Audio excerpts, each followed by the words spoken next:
All right, let's jump right into this. Welcome to This Explainer, where we're going to unpack one of the most fascinating, complex, and honestly, deeply human stories of our time.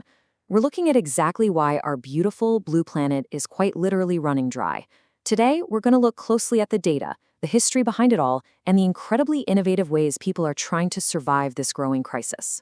Now, if you think about a globe for a second, the math seems incredibly reassuring, right?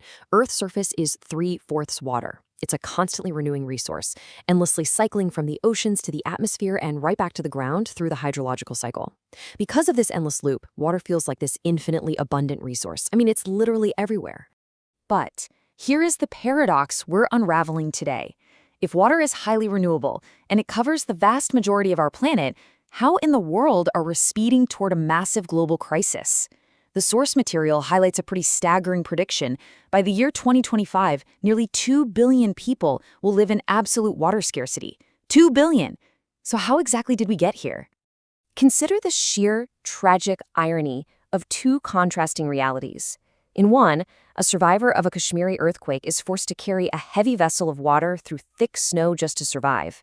In another, right after a massive 180-millimeter downpour floods Kolkata, a young boy is collecting drinking water from a pipe surrounded by filthy floodwaters. It's the ultimate tragic irony, right?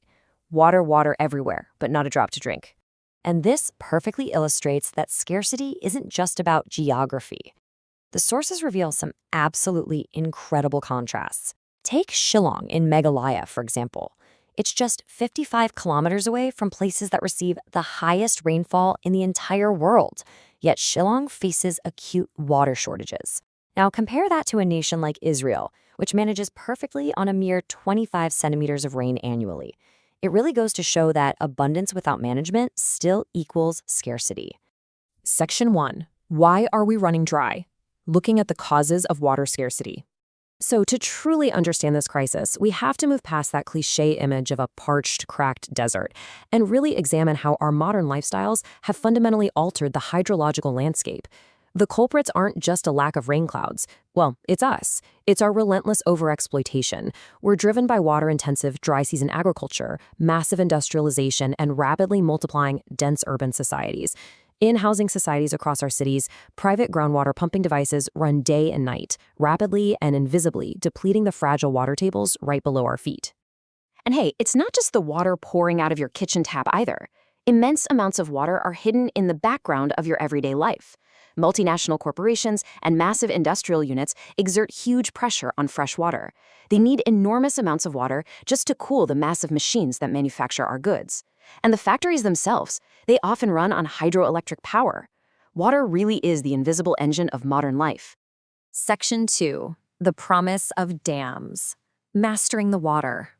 Historically, humanity's answer to this insatiable demand has basically been brute force. We try to physically conquer and control the water, to bend it to our will.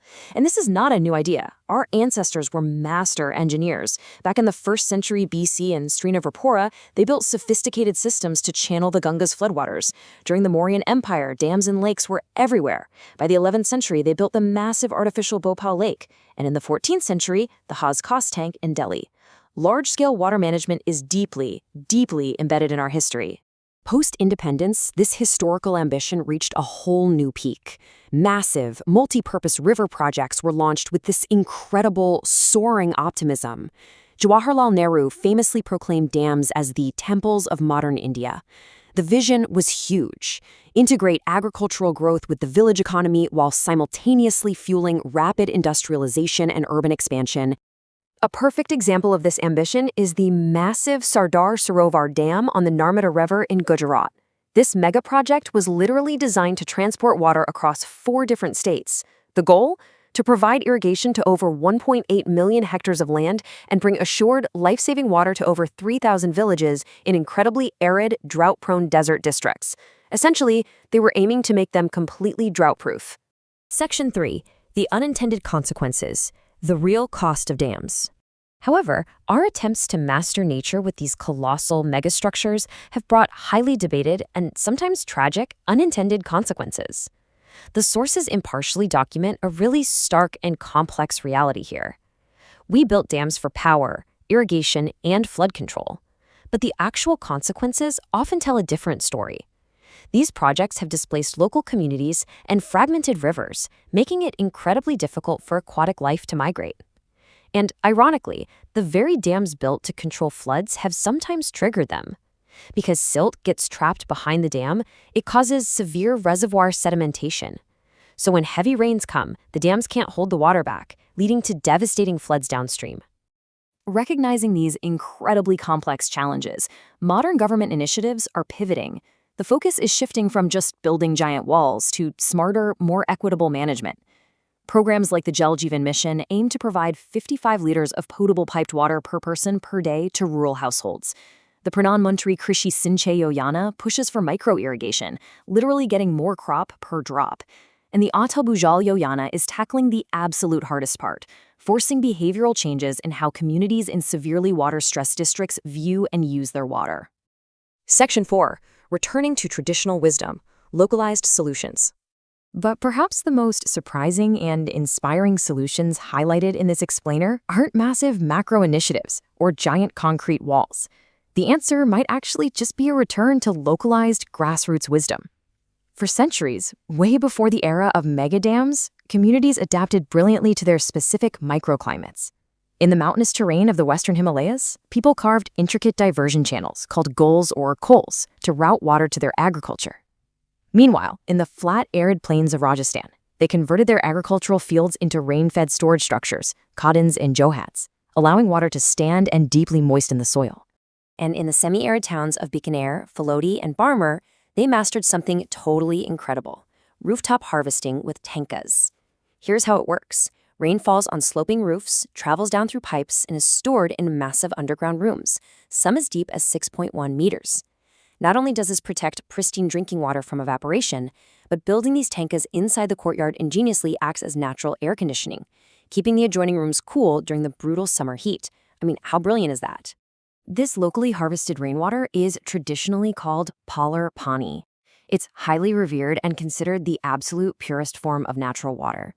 When the dry season hits and the centralized modern pipeline systems inevitably fail or dry up, these traditional underground tanks become a vital, non-negotiable lifeline for the entire community. And let me be clear, this is definitely not just some quaint relic of the past. Today, in the remote village of Gendathur in Karnataka, villagers have enthusiastically adopted this ancient wisdom. Just 200 modern households have installed rooftop rainwater harvesting systems.